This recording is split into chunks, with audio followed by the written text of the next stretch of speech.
C'est le moment d'ouvrir notre page consacrée à l'élection générale en République démocratique du Congo. Demain, 44 millions d'électeurs sont appelés aux urnes. La scène politique congolaise ne compte aucun parti politique qui atteint la parité. Et afin de lutter contre cette sous-représentativité, une Congolaise à mobilité réduite a décidé d'utiliser la fiction pour mettre en lumière la situation des femmes congolaises. Reportage, Mariam Koné. Dans ses livres, Nelly Banzé milite pour donner une place plus importante aux femmes dans la politique en RDC. Et je me suis beaucoup inspirée des Amenga, un écrivain de chez nous. Et lui aussi, il racontait, il dénonçait par exemple le mal au travers de ses écrits. Au travers de ses œuvres, l'écrivaine dénonce, à l'aide de la fiction, les questions sociétales qui, selon elle, devraient être inscrites à l'agenda politique. Avec son dernier livre publié il y a peu, l'autrice parle de la condition des femmes dans la société congolaise et de leur sous-représentativité en politique. J'écris pour les femmes parce que ce sont des personnes qui ont été vraiment victimisées dans notre société. Il y a des stéréotypes de plusieurs manières que elles-mêmes, les femmes, n'arrivent pas à les dire par peur. Alors, dans ces cas-là, moi, j'opte pour porter leur voix.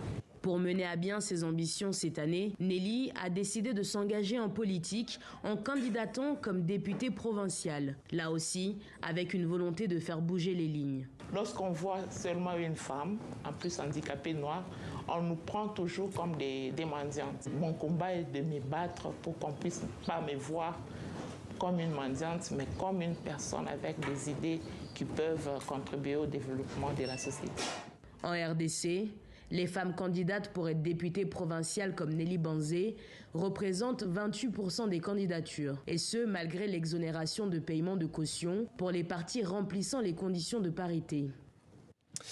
Dans cette élection générale en RDC, 2 femmes sont en lice pour la présidentielle dans la province de la Chopo. 900 candidats sont en lice dans le cadre des élections nationales et provinciales. Parmi ces postulants, seulement 133 femmes sont inscrites. Nous sommes allés à la rencontre de ces candidates engagées qui doivent composer avec les réalités du terrain. Reportage Lola Colomba, Simon Rodier, Séraphin Toumilali et Félix Abossa. Pour Cécile, c'est la dernière chance de convaincre. À quelques heures du scrutin, des dizaines de maraîchers venus des abords de Kisangani écoutent des candidats. Tous passent à tour de rôle et sont questionnés. Parmi eux, 7 sur 25 sont des femmes et une large partie du public. La politique, c'est pour les femmes et pour les hommes. C'est question d'avoir la capacité, la compétence d'aller parler avec la population, défendre la cause de ta population au niveau de l'Assemblée. Femme ou pas, personne n'accueille les politiques à bras ouverts. Nous voulons le voir de nos propres yeux, que la souffrance s'arrête à Kisangani. Un gobelet de riz, c'est 1500 francs. Un gobelet de foufou, c'est 300 francs. Le taux du dollar ne fait qu'augmenter alors que nous n'avons même pas ces dollars. Et nous n'avons pas l'argent pour que nos enfants étudient. Ils veulent qu'ils deviennent des illettrés. Claudine dirige l'association Rien sans les femmes. Elle milite depuis plus de 25 ans et constate peu à peu l'amélioration. Il y a un changement parce que les femmes aujourd'hui commencent à parler sans peur. Et ça prouve qu'il y a maintenant un grand changement au niveau même du mental de la femme, au niveau de sa façon de réfléchir, d'agir. Rebecca, une candidate à la députation, se rend dans un de ses fiefs, à Lindi, à une trentaine de minutes de Kisangani. Être femme, peut-être c'est un plus parce qu'il n'y a pas beaucoup de femmes capables. Mais sinon, on doit aussi se battre, convaincre, comme les hommes, quoi. C'est pas un privilège d'être femme. À Lindi, au-delà du folklore des élections, la population souffre du manque d'eau. Le village n'a pas de puits, seulement une source et pas de moyens. Ça demande seulement 15 sacs de ciment, 2 mètres cubes de moellons avec 3 PVC. Je vais travailler avec 48 heures seulement, j'ai terminé mon travail. Ah bon? 2 jours. Tu nous fais le devis alors? Oui, je suis capable de faire ça. Même aujourd'hui, le soir, je vais faire ça. Demain, je viendrai pour vous déposer ça. Les promesses de Rebecca suscitent une adhésion immédiate, mais les habitants attendent d'elle une aide supplémentaire. J'apprécie sa façon d'être. Elle nous aide pour beaucoup de choses. On attend qu'elle nous donne un petit quelque chose. Après les rencontres, quelques négociations s'engagent. Si c'est juste pour de l'eau, qu'elle me donne. Moi-même, je sais comment partager avec les autres. On verra pour l'eau après. Choisissez quelque chose d'autre qu'on va vous donner. Vous pouvez donner maintenant? Non, pas ici. Quelques secondes plus tard, alors que la candidate poursuit son chemin et ses visites, un attroupement s'est formé autour de Dido, la liasse de billets dans la main. Notre candidat. Elle a donné cet argent pour nous aider, pour aider la population de Bakelinge. Et c'est comme ça qu'ils vont voter pour elle, c'est ça? Oui, nous sommes d'accord pour donner lui la chance d'être un candidat ou d'être notre représentant à l'Assemblée nationale. Et il y a suffisamment pour tout le monde? Non, c'est insuffisant. Donc il en faut encore? Il en faut encore quelque chose pour que tout le monde puisse avoir quelque chose. Parfois, être un candidat homme ou femme n'a pas d'importance. En politique au Congo, certains gestes comptent plus que les discours. Depuis dimanche, TV5 Monde se mobilise pour vous faire vivre cette élection générale en RDC. Nos équipes sont sur place pour ce scrutin majeur au sein de ce pays continent. On retrouve notre envoyé spécial Dominique Chimbakala en compagnie de son invité. Bonsoir Namori et bienvenue à Kinshasa. Nous sommes avec Léonie Kandolo, ancienne porte-parole du comité laïque de coordination. C'est la structure qui avait organisé les marches pacifiques en 2018 pour le départ du président Kabila et pour l'alternance démocratique. Ensemble, on va parler de l'état général de la RDC en cette veille d'élection. Bonsoir Madame Kandolo. Bonsoir Madame Chimbakala. Merci d'être avec nous. Alors vous militez pour la promotion des femmes. Est-ce que vous avez le sentiment qu'elles s'engagent suffisamment dans la vie politique et en particulier dans ces élections qui sont attendues pour demain? Oui, je pense qu'il y a une grande amélioration dans le nombre, en tout cas pour les femmes qui se sont engagées, tant au niveau de la députation provinciale, nationale que communale. Et on a vu une très grande augmentation au communal où il y a 43% de femmes qui sont engagées. On peut dire également que dans les postes de prise de décision durant le mandat du président Tshisekedi, on a eu une augmentation des femmes, 47% au gouvernement. Dommage qu'elles sont souvent en deuxième position comme mandataires. Mais moi, je dirais mon grand regret, c'est le manque de reconnaissance pour tous ceux qui ont combattu pour ce renouveau et qui n'ont eu ni reconnaissance ni remerciement parce qu'on a fait passer la politique avant et le militantisme avant les compétences. Alors, les femmes constituent plus de la moitié de la population congolaise. C'est pour ça que leur rôle est essentiel dans la transformation de la société, tout autant que les jeunes d'ailleurs, puisque les moins de 20 ans constituent 60% de la population. Nous sommes allés à leur rencontre pour tenter de comprendre leurs difficultés, leurs aspirations, mais aussi leurs attentes vis-à-vis de ces élections. On regarde le reportage de Mariam Koné et Junior Ndala à Lumumbashi dans le Haut-Katanga. Tous les après-midi, au pied de cet immeuble, des enfants des rues se retrouvent ici pour passer le temps. Là, c'est la cuisine. À la mort de ses parents il y a 3 ans, Machak s'est retrouvé sans abri. À 19 ans, il est le chef du groupe. Malgré ses difficultés, il s'intéresse à la politique et à des revendications. Ce que nous, jeunes, demandons aux politiques, c'est d'avoir plus d'opportunités de travail. Avoir un emploi nous permettra, nous aussi, de pouvoir nous projeter, bâtir notre avenir. À 5 minutes de là, sur la place mythique de la Poste, se trouve Jean-Paul. Diplômé depuis 2021, après 7 ans d'études, il n'a pas trouvé d'emploi dans son secteur d'activité. Depuis 3 ans, il travaille dans le secteur informel, en réparant des téléphones portables. Pour trouver du travail, c'est-à-dire qu'il faut avoir votre frère propre qui sont là. Mais pour le moment, moi, je ne me concerne pas pour la politique. Ce que nous voulons dans ce pays, c'est la sociale. Nous trouvons du travail, nous vivons bien. Jean-Paul gagne seulement $10 par semaine, une somme dérisoire qui ne lui permet pas d'être indépendant. Pour éviter de se retrouver dans une situation similaire, encore étudiante, Clara mise sur l'entrepreneuriat pour s'en sortir. Elle a lancé un petit commerce de vente de poulet. J'ai commencé au temps de confinement où il n'y avait presque rien à faire. Tout comme Jean-Paul, Clara ne souhaite pas prendre part à la vie politique. Je trouve que la politique n'est pas la réalité de la vie que nous menons maintenant. Les politiciens viennent nous dire on fera ceci, cela, mais après, ils font rien. Donc, ça ne m'intéresse pas, je m'intéresse à ce que je fais. Selon les Nations Unies, la majorité des jeunes Congolais travaillent dans le secteur informel et ils représentent, selon la CENI, plus de 50% des votants en RDC. Madame Kandolo, vous venez d'entendre les réactions de ces jeunes du Katanga, qui est une région que vous connaissez bien d'ailleurs. Selon vous, pourquoi est-ce que beaucoup de ces personnes qui sont en âge de travailler ne se sentent pas concernées par ces élections ? Ils ne se sentent pas concernés parce qu'ils sortent des universités et des écoles supérieures et ne trouvent pas d'emploi. Parce que quelque part, le marché du travail est saturé et l'entrepreneuriat, pour faire de l'entreprise, monter une entreprise, il faut des soutiens financiers. Et les banques demandent énormément de garanties. Les femmes et les jeunes n'ont pas ces garanties. Et c'est ça qui fait que les jeunes se sentent un peu délaissés.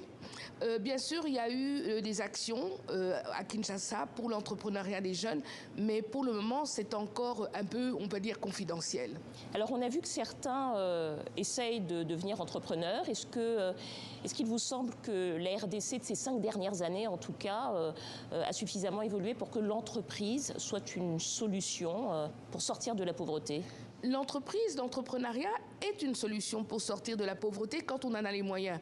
On l'a vu notamment avec les mines artisanales qu'on pensait qui aideraient les gens à sortir de la pauvreté, mais on se rend compte que ça ne fonctionne pas bien à cause de l'encadrement, surtout pour les femmes et les jeunes, parce que ce sont des métiers qu'on peut faire que quelques années et qui n'arrivent pas à enrichir ceux qui travaillent, parce que c'est presque de l'esclavage. Il y a aussi eu la sous-traitance où les sociétés n'ont pas joué le jeu pour promouvoir une classe moyenne en RDC.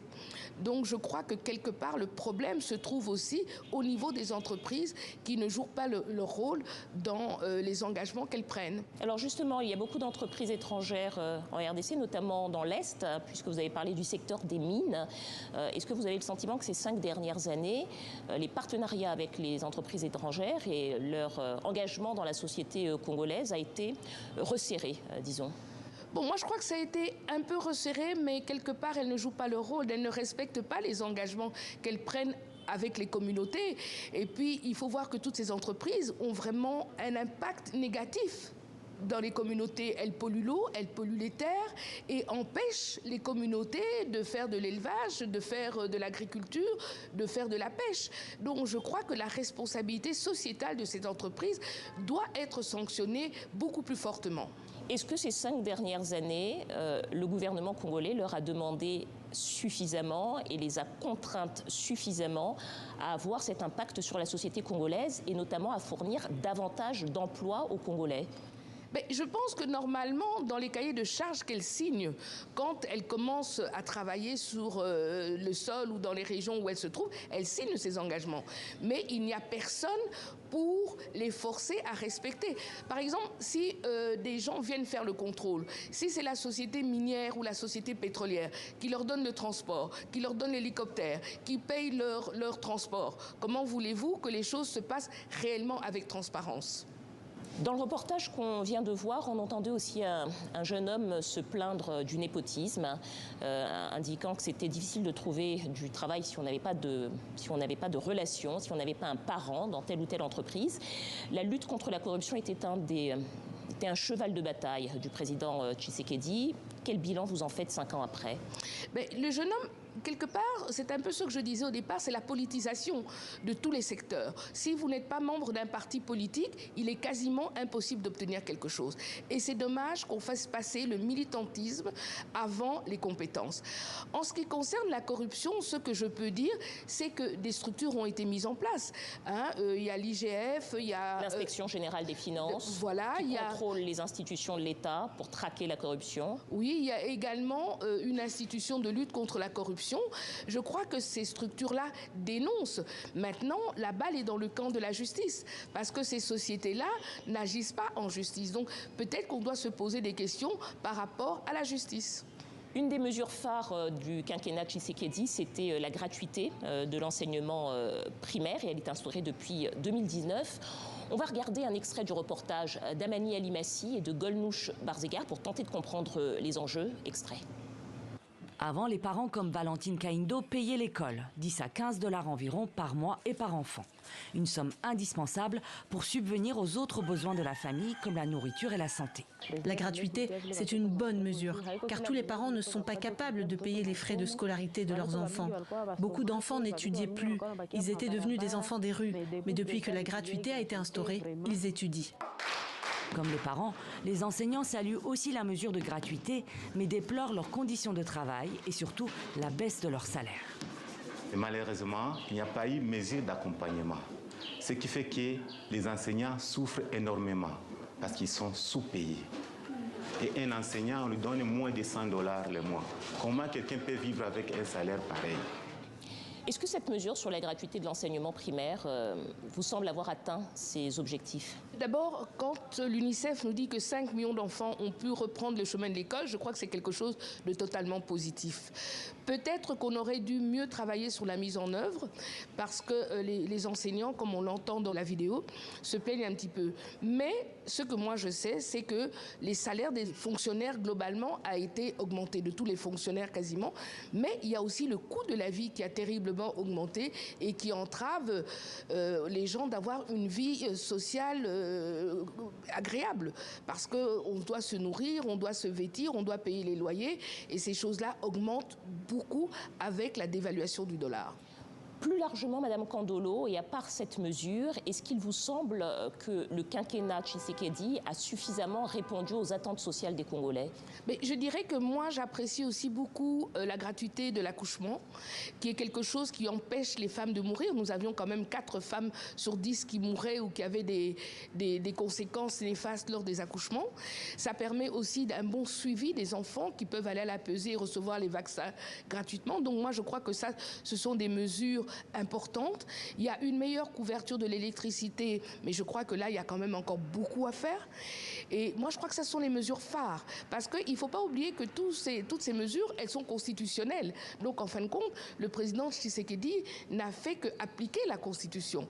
Mais je pense que ces mesures-là doivent être accompagnées d'éducation civique, parce que quand vous construisez des écoles, vous construisez des hôpitaux, il faut que la communauté comprenne comment elle est engagée par rapport à cela. Il faut qu'au niveau peut-être de la présidence ou d'une institution ou au niveau du ministère des Affaires sociales, on crée un accompagnement d'éducation civique pour les communautés. Selon vous, qu'est-ce qui, dans le quinquennat Tshisekedi, a pu décevoir les Congolais et sur quoi ils n'ont pas suffisamment travaillé? Bon, je crois qu'il y a des choses qui ont déçu la population, notamment au niveau de la justice, par rapport aux sanctions, parce que, comme on l'a dit, il y a eu des structures qui sont mises en place pour mettre à jour les déviances au niveau de la gouvernance. Et peut-être là, les gens ont été déçus au niveau des sanctions. On peut dire aussi qu'il y a une déception au niveau de l'accès à l'eau et à l'électricité, bien qu'il y a eu des améliorations, mais on peut dire que globalement la population n'est pas encore vraiment desservie convenablement par rapport à l'eau ou à l'électricité. Même dans les grandes villes, moi je vis dans un quartier résidentiel et j'ai des coupures d'électricité tous les jours. Alors on peut aussi dire que par rapport aux infrastructures, dans les grandes villes comme Kinshasa, beaucoup a été fait par rapport aux infrastructures, mais c'est surtout les infrastructures qui relient les provinces ou qui relient les villes. Et là aussi, il y a un grand travail qui doit se faire si nous voulons que le commerce fonctionne. Puis là, au niveau social et au niveau de la santé. On veut faire la couverture universelle qui n'est pas encore faite, mais pour le faire, il faut faire le recensement de la population. Parce que les gens doivent pouvoir avoir accès aux soins de santé à des prix raisonnables, ou carrément couvert par l'État, comme on l'a fait pour l'accouchement, peut-être pour les maladies les plus simples, comme la malaria, la grippe, etc. Il faudrait qu'il y ait une forme de gratuité. Léonie Kandolo, ancienne porte-parole du comité laïque de coordination, merci à vous. Et merci à vous également. Je vous donne rendez-vous demain pour la journée électorale. Je vous retrouverai à Kinshasa, dans la capitale congolaise, avec toutes nos équipes. Merci à vous, à demain. Et merci Dominique Chimbakala depuis Kinshasa.